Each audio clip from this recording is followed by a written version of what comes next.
contento, muy agradecido con Dios por lo que fue este año, a pesar de todo, a pesar de todo, a pesar de tantas cosas. Y bueno, por supuesto que sé que muchas personas enfrentaron tragedias y enfrentaron cosas nada agradables en este año que terminó.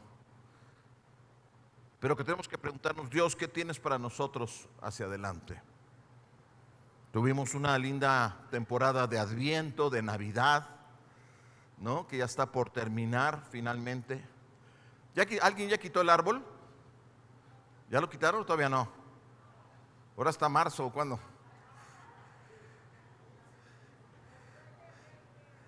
Después de Reyes, es cierto, claro, claro.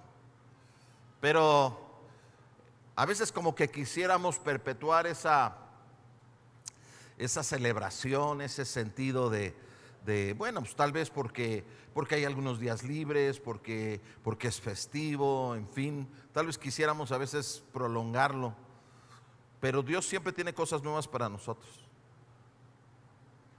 Pero lo que más agradezco es el regalo de Jesucristo, que cambió mi vida hace muchos años, que me ha cuidado desde antes de que yo naciera y que hoy sigue teniendo buen cuidado de mí, de mi familia. Veo su mano. ¿Qué te puedo decir? Espero que todos vivan con ese agradecimiento. Este mes, el mes de enero, usualmente lo utilizamos el liderazgo y como para organizarnos para el año que viene. La pandemia de repente nos echó a perder planes, ¿no? Planes que teníamos de un año y de repente vino la pandemia y bueno, nos echó abajo muchos planes. Pero lo que no puede echar abajo es el propósito y la intención de Dios para nosotros. Y quiero leerles 2 versos que de alguna manera van a ayudarnos a sentar las bases sobre el tema de este año para esta congregación, porque Dios como que nos da una palabra.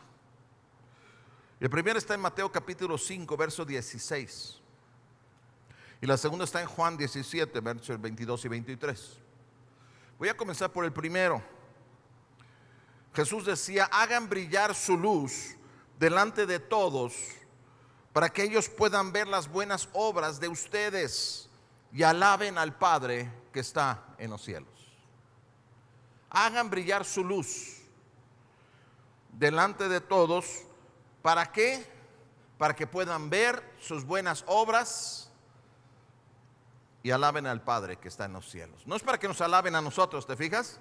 Dice: para que hacen brillar su luz, para que sean vistas sus obras y para que el mundo diga: wow, gracias Padre por ese pueblo. Ese pueblo eres tú, ese pueblo soy yo. Juan 17, versos 22 y 23. Jesús les oraba de esta manera: yo les he dado la gloria que me diste, para que sean uno, así como nosotros somos uno. Yo en ellos y tú en mí. Permite que alcancen la perfección en la unidad. ¿Dónde se alcanza la perfección? En la unidad. ¿En dónde se alcanza la perfección? En la unidad. En la unidad. Dice: y así el mundo reconozca que tú me enviaste.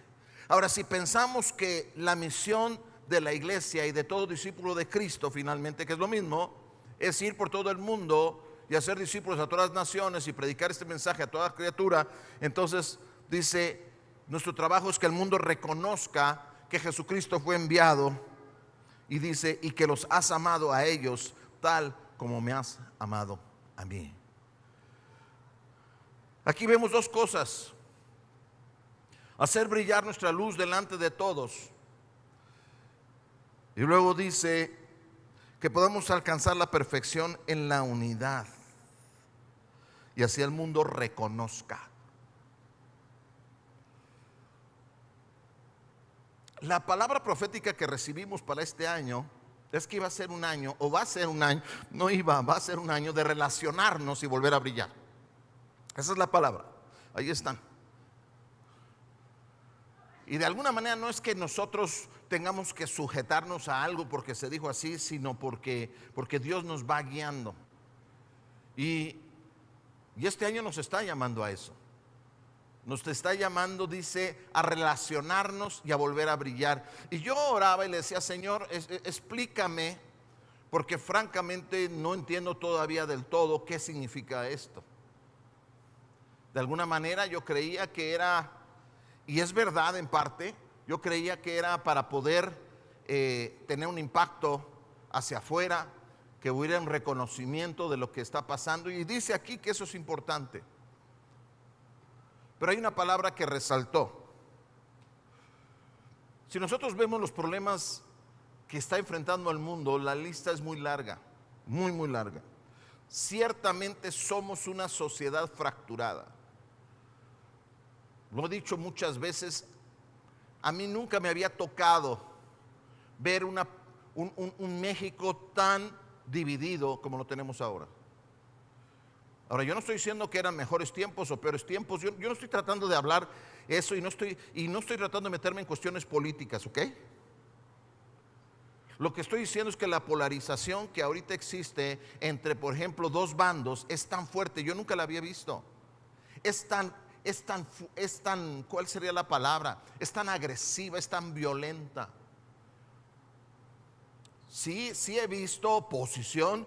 Por ejemplo, a nivel de gobierno, a nivel social, hemos tenido movimientos sociales en este país, pero la verdad es que lo que está sucediendo hoy en día en México, y no solamente en México, lo que está sucediendo en otros muchos países del mundo, nunca lo había visto de este tamaño. Tenemos una nación más dividida que nunca. Nada más vean cómo se habla la gente a través de redes sociales. Es que yo le voy a uno, es que yo le voy al otro, entonces tú eres de lo peor, no, es que tú lo eres, es que, y bueno, unas descalificaciones terribles. Es difícil. Y sabes, eso ha creado una ansiedad, junto con muchos otros factores, pero ha creado una ansiedad en nuestro país. Hay una ansiedad. Dime si no. Claro, yo entiendo la pandemia, entiendo muchos factores. Han creado una gran ansiedad en los seres humanos. Y eso, la iglesia de Cristo no es inmune a eso. ¿Por qué? Porque está compuesta por personas, tú y yo. Y se ha infiltrado aún entre nosotros. Esa ansiedad está entre nosotros. Se mueve entre nosotros. Hace un año, creo que fue la primera prédica del año, el Señor ponía en mi corazón esto, quizás lo recuerden. La sabiduría que el mundo hoy predica es miedo. Esa es la sabiduría del mundo, les decía. No nos vamos a regir por la sabiduría del mundo, sino por la sabiduría de Dios. Y yo entiendo que dentro de todo nos hemos mantenido, pero mentiría si dijera que no se ha generado una gran ansiedad y que hay una gran ansiedad entre el pueblo de Dios también. Miren, quiero comenzar con buenas noticias. Sin embargo, tenemos que ver el panorama para entender lo que Dios nos está llamando a hacer. Recuerden, lo que vamos a hacer este mes es hablar sobre aquellas cosas, lo más fundamental que tenemos que hacer este año.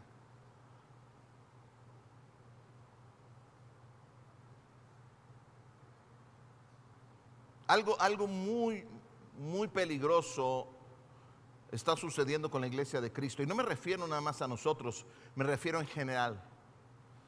Si tú ves lo que comentan en otras congregaciones a través de todo el mundo, las palabras proféticas que se han dado, etcétera, etcétera.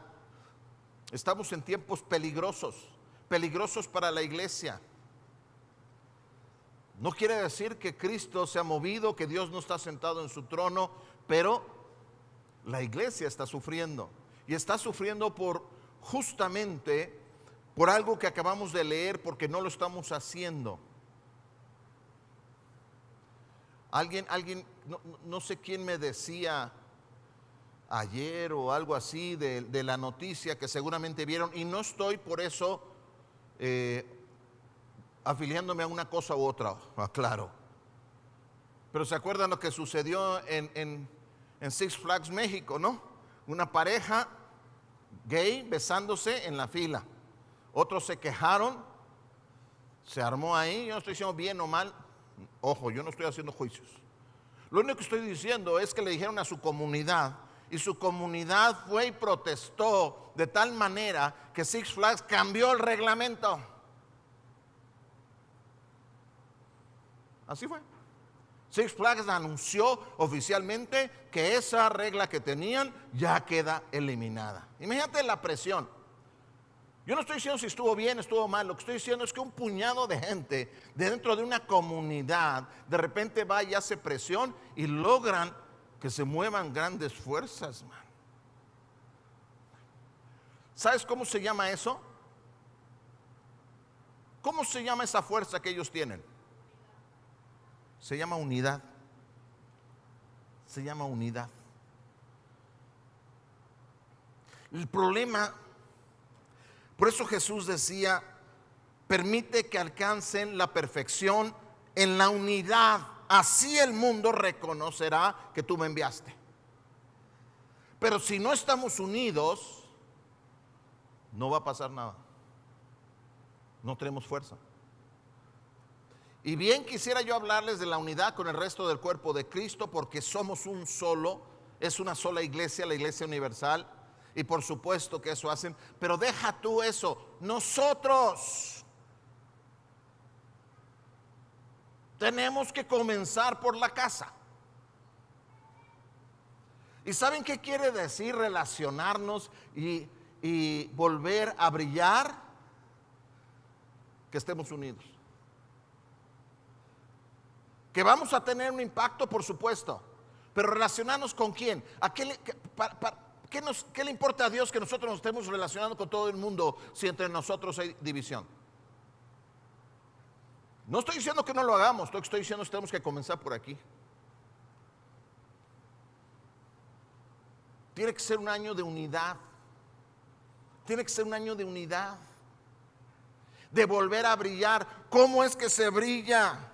Por las buenas obras de ustedes, por su unidad. Así es como se reconoce.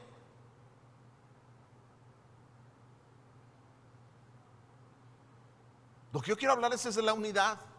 Y yo sé que en el año pasado lo hablé, pero cuando le preguntaba al Señor qué tenemos que enseñar este año, bueno, 1000 cosas, pero este es el tema que tiene que prevalecer a lo largo de todo el año. Unidad. Unidad. Y por cierto, ¿saben que reunirse juntos también es una señal de unidad?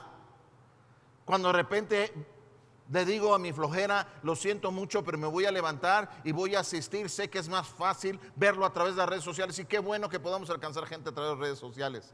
Pero te voy a decir una cosa, no te confundas. Si tú tienes la capacidad para poder estar aquí, aquí es donde tienes que estar, porque presencial es lo que manda la palabra.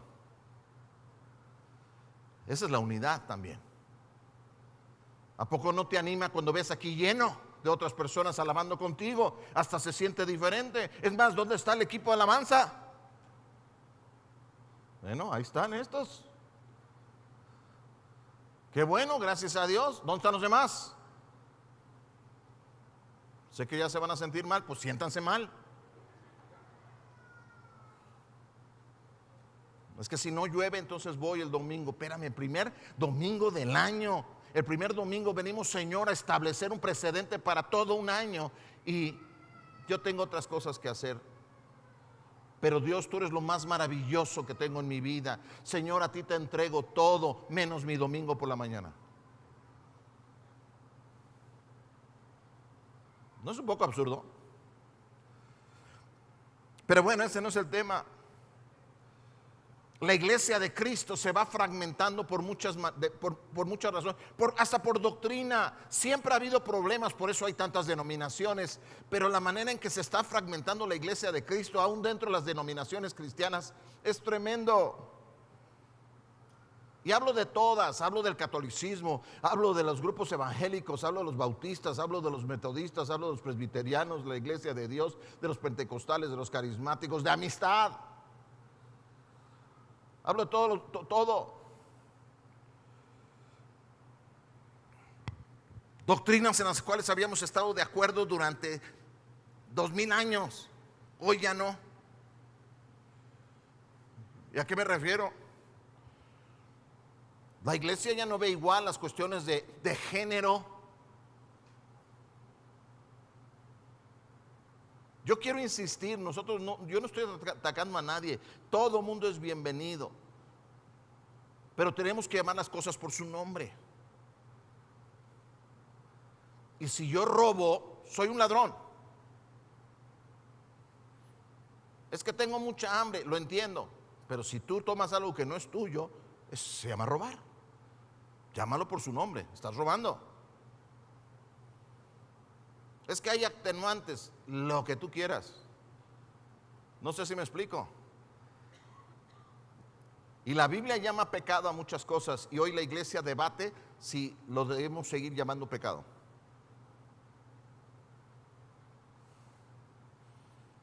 La cuestión del género, el matrimonio, el divorcio. ¿Qué me dices? La iglesia está dividida sobre los matrimonios del mismo sexo. ¿Se aceptan, no se aceptan? ¿Cómo se aceptan? ¿Qué debemos de hacer? Sobre si se deben de adoptar o no. O sea, ha habido un cisma en la iglesia.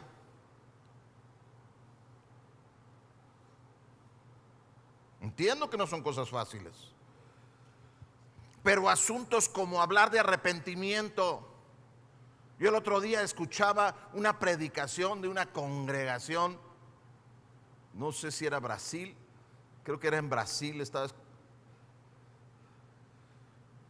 y decía literalmente, la iglesia tiene que entender que los tiempos han cambiado. Hoy no estamos para hablar de arrepentimiento. Ay, en la torre. Y uno pensaría, no, pues es que tiene 30 personas en la congregación. No, miles.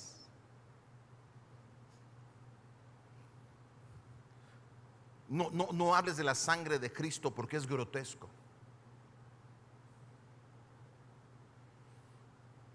Ya no se ponen de acuerdo, ¿existe o no el infierno? ¿El infierno es para siempre o no es para siempre? Hay otras cosas que pon tú que sean secundarias, pero la iglesia se divide. ¿Podemos confiar en la Biblia?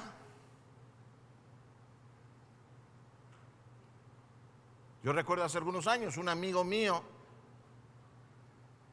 pastor de una congregación floreciente, me decía, es que Eduardo, yo ya me cultivé mejor, y entonces ya entiendo que algunas partes de la Biblia nada más son mitologías. Un buen hombre, hemos sido amigos muchos años. Digo, ¿dónde te cultivaste? En una universidad cristiana. Ya ni siquiera podemos poner de acuerdo sobre si la palabra de Dios es toda confiable o no. O sobre el aborto. Ojo, yo no estoy tratando de atacar a nadie. Lo que estoy diciendo es, de todas maneras tenemos que llamar las cosas por su nombre. Y si tú matas a una criatura que está en el vientre de su mamá, eso es un asesinato, te guste o no. Es que entiende que sería peor. Miren, yo sé que hay muchas cuestiones complicadas socialmente, pero llamemos la cosa, no por eso le podemos cambiar el nombre.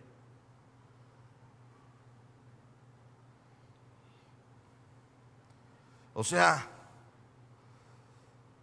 aún los grupos que de repente teológicamente estábamos como bastante alineados unos con otros, ahora se están fragmentando por la cuestión de si hay que vacunarse o no, de si hay que usar el cubrebocas o no usar el cubrebocas y qué tanto se debe usar el cubrebocas.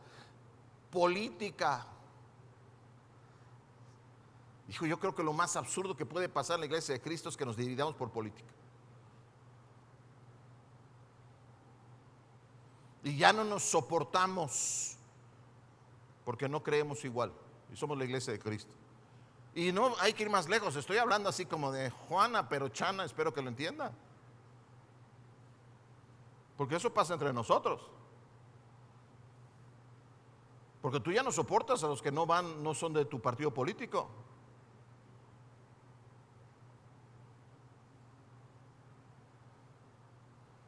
¿Y saben qué pasa? Que lo que ha llevado años construir se destruye bien rápido. Y eso es triste. Y se va dividiendo la iglesia. Y hay heridas causadas por nuestras palabras. Y se empieza a generar desconfianza. ¿Cómo vamos a avanzar si tenemos desconfianza los unos de los otros? ¿Cómo vamos a avanzar? Dice la palabra, ¿cómo andarán dos juntos si no estuvieran de acuerdo? Y de acuerdo no quiere decir que tenemos que en todo coincidir. Quiero aclarar eso. Eso no quiere decir caminar de acuerdo. Jesús mismo lo entendía y lo dijo cuando decían que él echaba fuera a los demonios por Belzebú. Él decía, a ver, espérenme, utilicen la lógica. Un reino dividido contra sí mismo no dura. Este reino, ustedes están viendo que se desploma. O sea, bueno, eso yo lo agrego, ¿no? Pero Jesús está diciendo entre líneas, este reino sigue fuerte, no está dividido. ¿Qué tenemos que hacer? Quiero pasar la parte positiva. Yo creo que tú puedes entender, por supuesto, que hay muchas cosas que nos están separando. Pero ¿cómo podemos experimentar verdadera unidad? Unidad en Cristo. Yo quiero alcanzar el mundo para Cristo. Quiero alcanzar a miles de personas para Cristo. Pero no me puedo engañar, si no estamos unidos no vamos a llegar muy lejos. Vamos a dejar que la Escritura nos hable, que nos muestre verdaderamente lo que es la unidad cristiana, porque esa es nuestra meta. Vamos a estarlo viendo en Efesios, en el capítulo 2 y en el capítulo 4 de Efesios. Hoy es la primera parte de estas conferencias. Lo voy a dar en dos partes porque es muchísimo. Y vamos a ver qué predica el apóstol Pablo sobre la unidad. Cómo se alcanza la unidad en el cuerpo de Cristo. Y bueno, creo que es evidente, ¿verdad? No es a través de qué partido político le vamos. No es ni siquiera a través de las reformas sociales y cuánto se ayuda o no. No es a través ni siquiera de los valores conservadores que se alcanza la unidad. La unidad es un don, es un regalo que Cristo le da a su pueblo. Porque Él sabe que hay muchas cosas que nos podrían separar. Pero Él nos obsequia el regalo de la unidad. Estar unidos, número uno. Estar unidos en Cristo significa esto. Estar todos bajo un mismo estándar. ¿Conocen la palabra estándar, verdad? Normalmente se utiliza para hablar ay, se me fue la palabra. De tener unos mismos valores, todos, o tener las mismas características o el mínimo de las características. Porque se puede hablar de que tenía un estándar muy bajo, o podemos decir hay que subir el estándar, quiere decir que necesitamos subirle a la exigencia, necesitamos subirle a lo que se necesita para que sea mejor un producto. Pero déjenme decirles de dónde viene la palabra estándar, porque esa es la que yo me refiero. No me refiero a ese estándar con la cual utilizamos hoy. ¿A qué te suena la palabra estándar? ¿Hay alguna otra palabra que te parezca que muy similar? ¿Alguien? Sé que saben, nada más que le sacan a decirlo. ¿Cuál? Una palabra muy similar a estándar. Estandarte. De ahí viene la palabra estándar. La palabra estándar viene de estandarte. En las épocas medievales, de hecho, es una palabra que viene del franco, ya no diré el francés, del francés antiguo, los francos. Y ellos utilizaban esta palabra para hablar de aquellos pendones, de aquellas como banderas que llevaba o el capitán que iba al frente del ejército o alguien asignado para levantar el estándar, para levantar el estandarte y decir: estos somos nosotros. ¿Para qué? Para que cuando estaban en la batalla, ellos de repente decían: ¿y dónde están los míos? Y volteaban y veían, ahí está el estándar, y ya sabían que ahí había de los suyos. En ocasiones se ponía arriba del castillo, o arriba de la colina se sembraba el estándar. Y si el ejército enemigo lograba tomar el estándar, entonces había caos, porque entonces ¿dónde están los míos? Ya no están. ¿Por qué? Porque se había bajado el estándar. Había que agruparse debajo del estandarte del líder. Eso es lo que significaba. Tú imagínate que estás en una batalla y de repente volteas y no ves tu bandera. Qué miedo, ¿no? Qué caos. ¿Dónde están los míos? ¿No te has preguntado? A pesar de que usaban uniformes quizás diferentes, muchas veces era difícil saber quiénes son los contrarios y quiénes son los tuyos. O si hacían un llamado de reagruparse, ¿a dónde te reagrupabas? ¿A dónde se te ocurría? No, ¿dónde está mi estándar? ¿Dónde está el estandarte? ¿Dónde me voy a agrupar? ¿Dónde están los míos?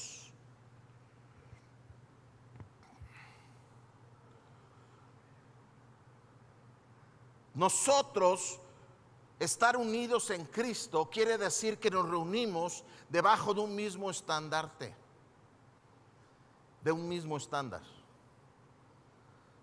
Pero no quiero que pensemos nada más en la palabra estándar para decir todo el mundo tiene que hacer las cosas iguales. No quiere decir eso. Tal vez los soldados eran muy diferentes, con diferentes habilidades, hasta con armas diferentes. Pero cuando se agrupaban debajo de la bandera, debajo del estándar, sabían que ese era su lugar. Esos eran los suyos. Agruparse. Y me pregunto si estamos reunidos debajo de un mismo estándar. ¿No? O sea, es lo opuesto del individualismo, vamos. El individualismo dice cada quien, y entonces nos gusta pensar estilo Rambo, ¿no? De esos héroes que entran solos y que matan a todo el ejército. Pamplinas, o sea, es pura fantasía.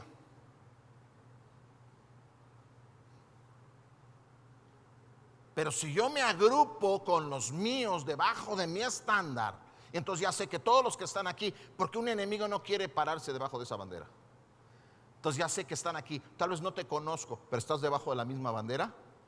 Somos compañeros y nos defendemos y peleamos juntos. Y vamos a vencer al enemigo.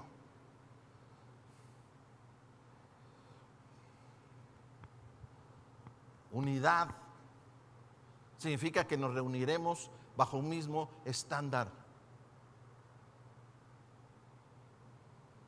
¿Debajo de cuál estandarte estás tú parado? ¿Del tuyo? ¿De cómo tú ves las cosas? ¿De lo que tú crees?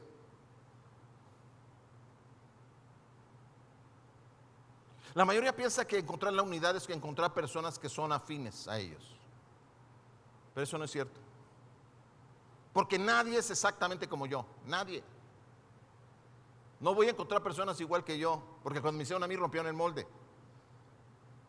También cuando te hicieron a ti. ¿Ok? No vas a encontrar a alguien igual. La unidad no depende de eso. Es ridículo.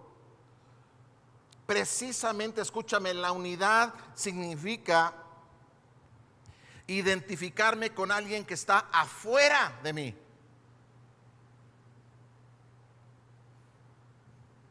O sea, yo no tengo que unirme a mí mismo. No sé si me explico. Para que haya unidad tiene que haber algo exterior y unirme a eso.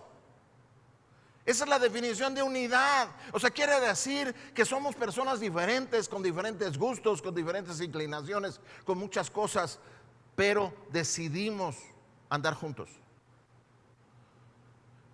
Y eso es porque estamos debajo de un mismo estándar.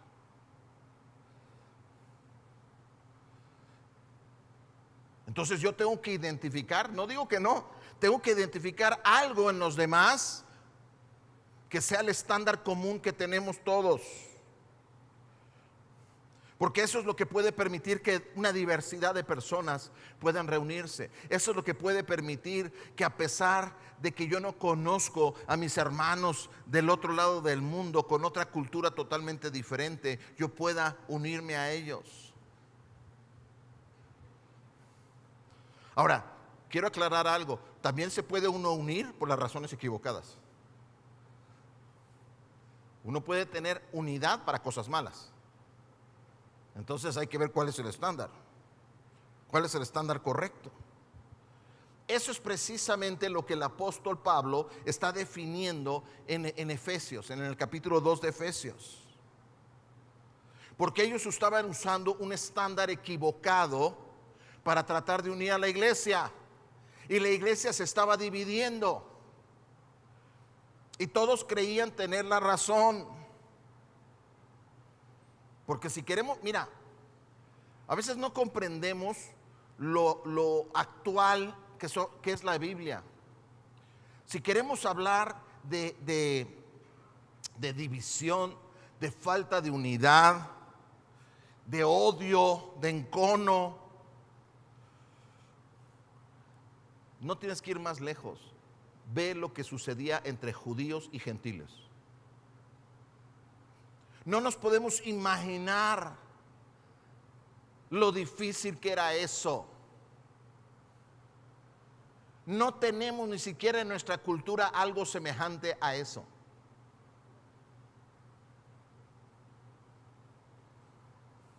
Así que el apóstol Pablo, justamente por ahí, usa el ejemplo. Efesios capítulo 2, verso 11. Por lo tanto, recuerden ustedes los gentiles de nacimiento, los que son llamados incircuncisos, por aquellos que se llaman de la circuncisión, lo cual se hace en el cuerpo por mano humana. Fíjate, él saca este tema y a nosotros nos lo leemos porque como no es parte de algo que vivimos, no nos damos cuenta de lo difícil, pero la palabra está para enseñarnos. Y está diciéndoles, precisamente, está utilizando un símbolo que era tan importante para el pueblo judío. Le está diciendo a los gentiles, ustedes, que los judíos, como nosotros llamamos incircuncisos, porque nosotros sí tenemos la circuncisión, no debemos de olvidar que la circuncisión es hecha con mano de hombre. Ahorita les voy a explicar. Comienza hablándole a los gentiles, aquellos que nacieron fuera de Israel, aquellos que no nacieron bajo la religión judía, que después sabemos que fue la mayoría después de la iglesia de Cristo. Es más, probablemente la mayoría de aquí Tal vez alguno sea judío, de ascendencia judía, no lo sé, pero yo podría casi asegurar que la mayoría de aquí seríamos los que se llaman gentiles. No nacimos bajo el judaísmo. Ahora, el estándar de referencia del judaísmo era la circuncisión en los hombres. Y si no sabes lo que es circuncisión, ve a tu casa y pregúntale a tu mamá o a tu papá mejor. Sabemos lo que es la circuncisión, ¿verdad?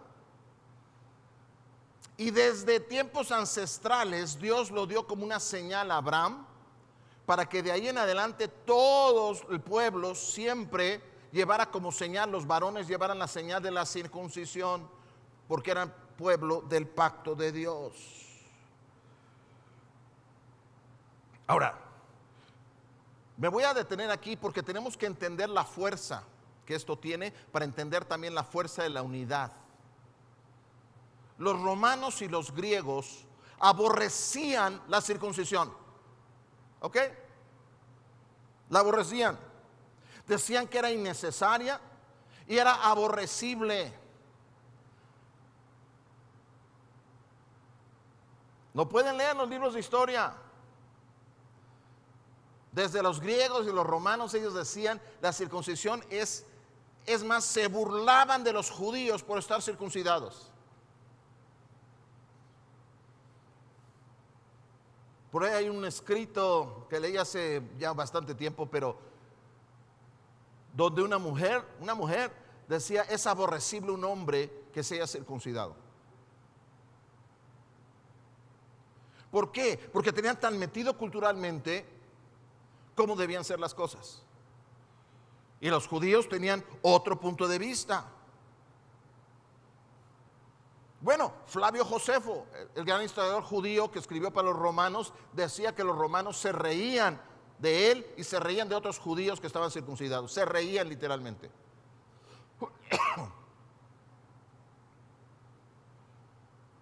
Filón decía que los judíos eran ridiculizados porque se hacían la circuncisión. Y quiero insistir, ¿por qué les explico todo esto? Porque es muy importante que ustedes entiendan que para ellos esto era algo sumamente, de un lado y de otro, tenía una importancia muy grande.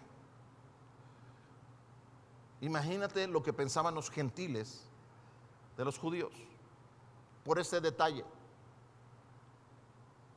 Sin embargo, para el judío era un orgullo estar circuncidado. ¿Te imaginas?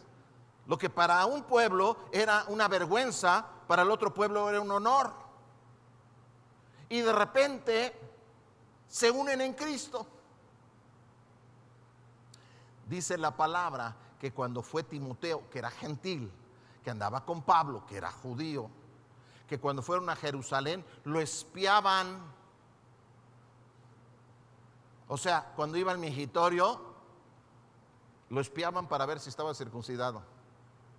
Imagínate a qué punto llega. Yo insisto, nosotros leemos esto y nos los leemos de corrido y no le damos el peso que tiene, pero tiene mucho peso. Y era importante para el judío la circuncisión, por supuesto, porque Dios lo había ordenado. De lo cual los gentiles se burlaban. Dios mismo lo había instruido. Sin embargo, después los judíos dijeron, ya ves, tú que eres gentil, tienes que hacer lo que nosotros hacemos. La circuncisión es tan importante que si tú quieres ser salvo, vas a tener que hacerte la circuncisión. Lean Gálatas para que vean cómo el apóstol Pablo de repente tiene unas declaraciones, dice, ojalá se mutilasen, ojalá se les resbale la mano cuando están cortando por ahí. Eso es lo que dice. Ojalá de repente se les vaya en la mano y ay, manito, ahí tú estás, tu circuncisión. Él era judío y decía, no exijan eso. Y aquí le está diciendo, recuerden ustedes los gentiles de nacimiento, los que son llamados incircuncisos, por aquellos que se llaman de la circuncisión, la cual se hace en el cuerpo por mano humana. Y es que de repente los judíos decían, si nos vamos a poner bajo un mismo estándar, uno de los estándares tiene que ser la circuncisión. Y empezaban a poner presión. Y si étnicamente no eras judío, entonces te trataban como inferiores. Al principio de la iglesia así fue.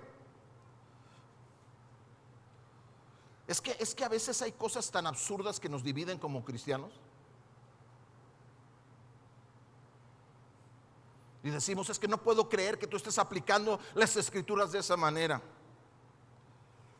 Pero Pablo estaba consciente de que se estaba tomando algo externo y convirtiéndolo en un estándar. Y fíjense cómo trata con ello, porque me gusta. Dice que sí es cierto, los gentiles antes estaban fuera. Y nosotros tenemos una identidad porque la recibimos desde Abraham. Algo que no se entiende tan fácilmente.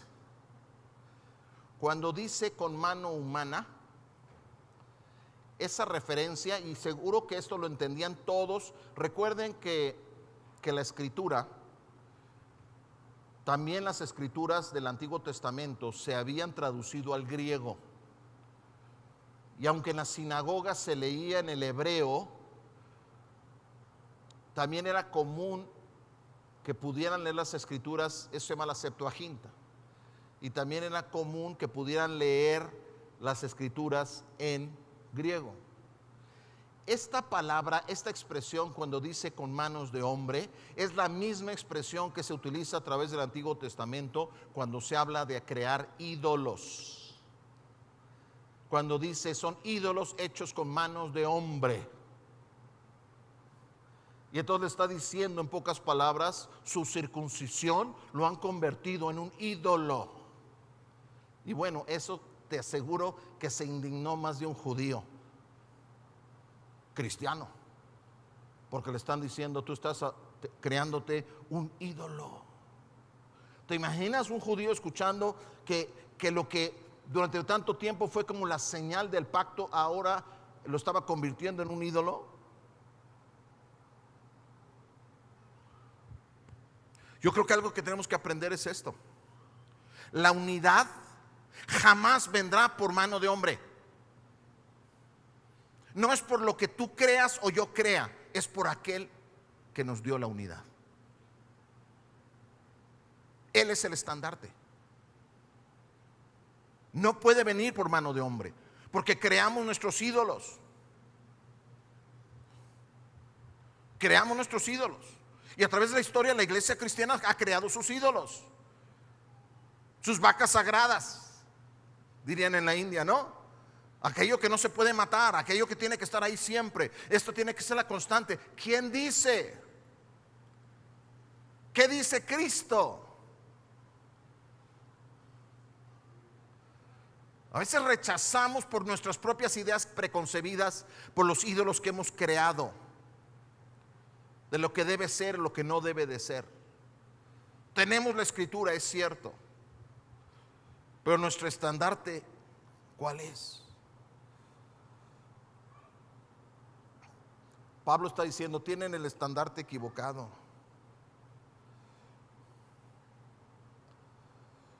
O sea que le está diciendo, ¿saben qué?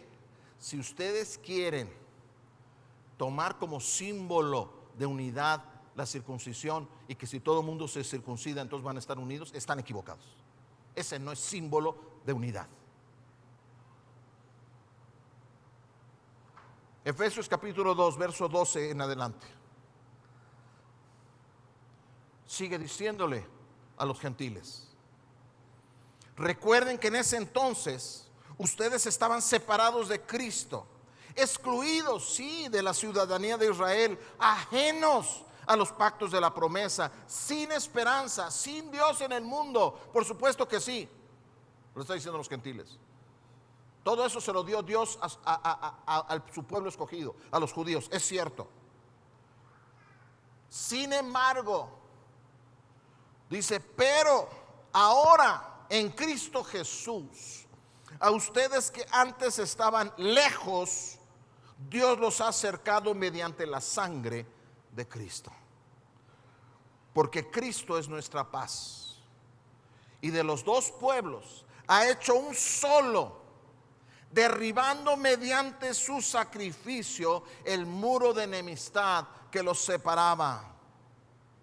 Yo ahorita me detengo un momento y te pregunto, ¿hay un muro de enemistad en tu vida que tú has levantado y tal vez hasta razón tengas? Es que no me han tratado bien, es que ha sido X o Z. ¿Sabes qué? ¿Quién te da derecho a desunir el cuerpo de Cristo por lo que tú has formado?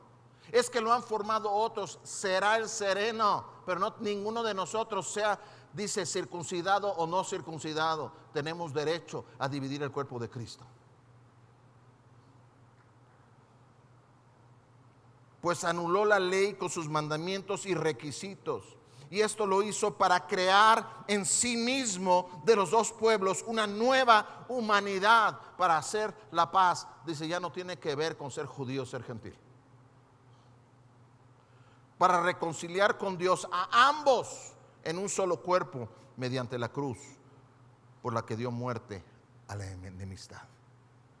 Si queremos un ejemplo de algo que religiosamente separaba, nada más basta ver gentiles y judíos. ¿Tenían razón los judíos de decir que la señal que llevaban era una señal que Dios les había dado? Sí, así es. Pero vino Jesucristo y dijo, miren, para que no me anden diciendo que necesitan X o Z, lo que me necesitan es a mí. El estándar bajo el cual nos tenemos que parar todos se llama Jesucristo. La unidad nos las da Él. Ahí es donde tenemos que parar. Si tú no te paras ahí, si tú sigues creando con tus manos división en el cuerpo de Cristo, estás fuera, dice, ajeno. Dice que el gentil mismo ha sido ahora acercado a la ciudadanía. Mira, en la historia de la iglesia ha habido muchos, vamos a decirlo así, concilios ecuménicos. Quiere decir que la iglesia se reunía, los principales, digamos, pensadores y líderes de las iglesias, digamos, del reino, del imperio, se reunían y sobre todo para aclarar cuestiones de doctrina, sobre la deidad de Cristo, sobre cuáles eran los libros de la Biblia que se podían considerar como inspirados por Dios, etcétera, etcétera. Y en cada uno de estos concilios las mejores mentes de la iglesia se reunían. Y había asuntos realmente importantes. Sin embargo, ¿saben cuál fue el primer concilio? Fue el que se dio en Jerusalén. Y fue cuando se juntaron Pablo y se juntó con los apóstoles, etcétera, etcétera. Y es que ¿cuál era el problema? Dice Hechos 15:1, yo se los voy a leer. Dice, algunos que habían llegado de Judea a Antioquía. O sea, Judea obviamente estamos hablando de pueblo básicamente judío precisamente, y van a Antioquía básicamente gentil. Y dice, y se pusieron a enseñar a los hermanos, esto era la iglesia, a menos que ustedes se circunciden conforme a la tradición de Moisés, no pueden ser salvos. Hasta ahí llegaba este asunto. Y dirás, ay no, eso sucedía. Hoy en día seguimos pensando, ¿cómo puede ser salvo esa persona? Hoy en día nosotros seguimos haciendo ese tipo de juicios porque tenemos nuestra lista de lo que nosotros consideramos que tiene que ser o no. Justamente hablando de homosexuales. ¿De dónde sacó la iglesia que el homosexual está excluido de la iglesia por su homosexualidad? Tendríamos que excluir a los adúlteros, tendríamos que excluir a los promiscuos, tenemos que excluir a los ladrones, tenemos que excluir a los que se enojan, tenemos que excluir muchos. Es más, nos quedamos vacíos. Es que hemos creado. Yo no estoy diciendo que no sean pecado todas esas cosas, incluyendo la homosexualidad. Pero yo no tengo derecho a emitir un juicio y decir, tú no eres salvo. Espérame, ¿yo quién soy para decir eso? Tenemos un mismo estandarte y Dios trabaja con cada uno de nosotros. Y queda claro, yo no estoy diciendo que estoy a favor, no, lo que dice la Escritura, pero siempre insistiré, pero no me hagan decir que algo que es pecado no lo es. Es pecado. La fragilidad humana es así, la debilidad humana es así. Hay muchos problemas, pero yo no voy a crear con mis manos una división, diciendo tú no eres bienvenido. Todos son bienvenidos. El estándar es Cristo. La unidad la establece Cristo. Y si alguien dice yo me quiero poner debajo de Cristo, entonces Cristo irá trabajando con esa persona igual que conmigo. Irá cambiando su vida. Irá poniéndonos lo que Él quiere que pongamos. Por supuesto. El estándar no era ser judío, el estándar no era circuncisión, el estándar era Cristo. Eso es lo que nos deja claro. La unidad se da cuando nos ponemos debajo de un mismo estandarte. La unidad se da cuando nos ponemos bajo el estandarte que es Cristo. Eso es lo que tenemos que entender en el 2022, mejor que nunca. En la medida en que nosotros nos unamos, estemos unidos debajo de Cristo, vamos a hacer lo que Dios nos ha enviado a hacer. Y vamos a brillar. Vamos a brillar. El mundo lo va a ver.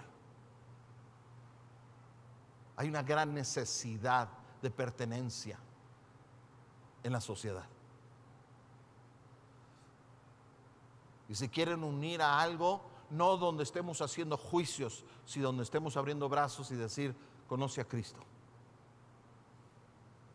No nos hagamos ídolos. Termino. La próxima semana continúo. Les platico la historia. Creo que muchos lo han escuchado. Perdónenme. Ya es mi edad, ya vuelvo a platicar los mismos chistes.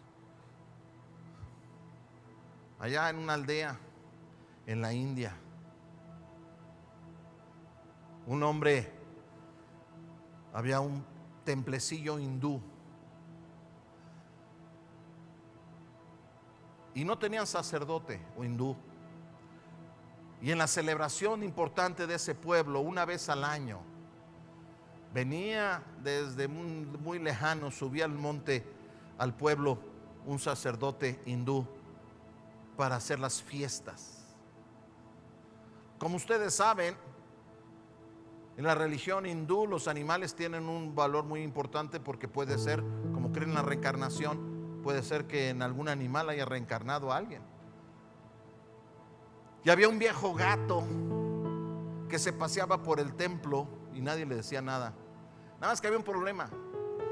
El sacerdote, el viejo sacerdote que iba a ministrarles una vez por año, era alérgico a los gatos. Entonces decía, por favor, no me tengan el gato aquí. Como no se podían deshacer de él, le echaron una cuerdita al cuello, lo llevaron allá donde estaba un gran árbol, un banyan de esos que hay en la India, enorme, y ahí lo amarraron al árbol, en lo que duraban las fiestas. Llegaba el viejo sacerdote, hacía lo que tenía que hacer ahí, celebraban, y cuando él se iba, soltaban al gato y ya. Año tras año. Un año murió el viejo sacerdote. Y mandaron otro sacerdote, uno más joven. No era alérgico a los gatos, pero ya había la costumbre de amarrar el gato. Entonces agarraban al gato y lo amarraban al árbol. Aunque también se murió el gato, y había que conseguir otro gato para poderlo amarrar al árbol. Y la fiesta fue evolucionando. Y con bombo y platillo agarraban al gato sagrado, lo amarraban al árbol. Y llegamos, después de muchos años, se convirtió en el centro de la celebración del gato amarrado al árbol. Allá se había quedado la idea de por qué había comenzado a amarrar el gato. Esa historia me encanta, porque para mí ilustra fácilmente lo que es la religión. Cómo convertimos en sagrado y ni siquiera sabemos por qué hacemos las cosas. Porque hacemos listas y juicios y decimos que tiene que ser. ¿Quién dice que es así? Lee tu palabra. Si lo que más nos debe unir es el amor.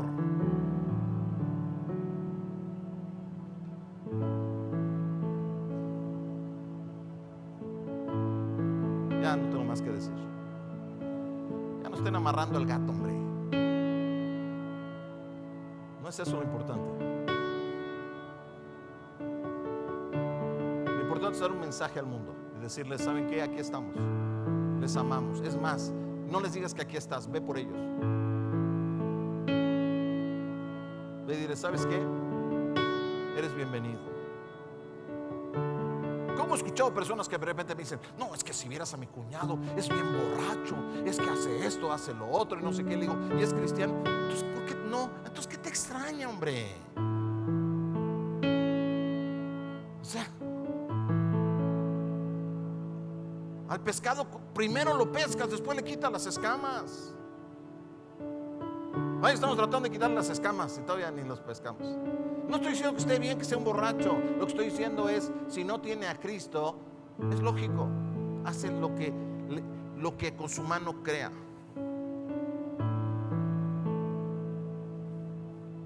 ¿Cuántos están dispuestos a pararse debajo del estandarte de Cristo este año y decir: ¿sabes qué? Yo me voy a parar ahí debajo del estandarte. Es Cristo, no es lo que yo crea. Es más, yo sé que aunque ahorita lo dices con facilidad, vas a tener que hacer sacrificios, porque vas a tener que tolerar: hijo, esa vieja me cae gorda, y ese cuate no lo soporto, y para mí que trae malas intenciones. Y te vas a tener que parar con él, porque el estandarte no eres tú, el estandarte es Cristo. Y es más, te dice: dile, vente bajo el estandarte. Padre Celestial, este 2022, póngase de pie, ¿por qué no hacemos eso?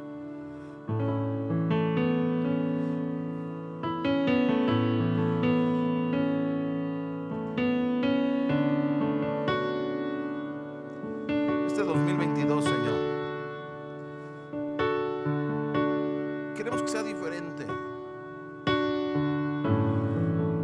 Tú siempre has prometido cosas nuevas, pero a veces nos hemos quedado tan enfrascados en lo que ya conocemos año tras año. Pero este es un año de brillar. Este es un año de brillar. Este es un año de relacionarnos. Y no tenemos luz propia. La luz, como la luz del sol, solo es propia tuya, pero nosotros podemos reflejarla ciertamente.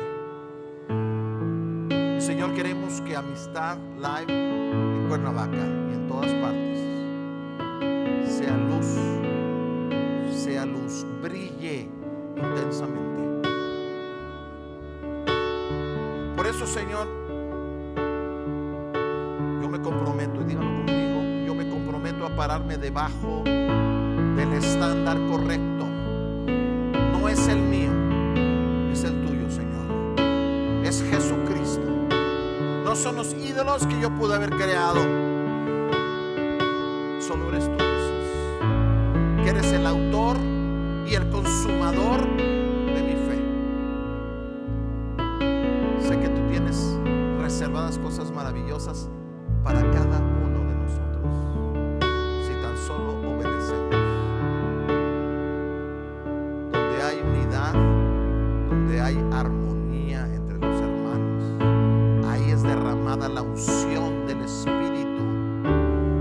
Y, Señor, sé que habrá una unción poderosa de tu Espíritu en la medida en que este pueblo tuyo se reúna debajo del estándar. Gracias. Gracias por cada uno. Gracias por cada persona que nos está viendo, que ve este mensaje, porque también nos hermanamos, porque no hay distancias. Concédenos que podamos vernos todos juntos, que podamos trabajar juntos verdaderamente como la iglesia de Cristo. Te ruego, mi Dios, que esa presencia tuya sea poderosa sea poderosa sobre nosotros, y que toda mentira y todo aquello formado con nuestras manos no permanezca, sea quemado como hoja, como hojarasca, como heno, como paja, y que solo permanezca lo eterno, aquello que tú estableces en nuestras vidas. Gracias, Cristo. Gracias por cada persona que ha de conocerte a lo largo de este año, a través del testimonio de cada uno de mis hermanos. Gracias, Señor, porque cientos y cientos de personas vendrán a tus pies, porque cientos y cientos de personas te alabarán a ti por la bondad y la misericordia que verán a través de mis hermanos. Gracias, Dios, porque nuestros hijos aprenderán a través de padres que son generosos, porque nuestros jóvenes encontrarán identidad verdadera debajo del estándar. Gracias, Dios,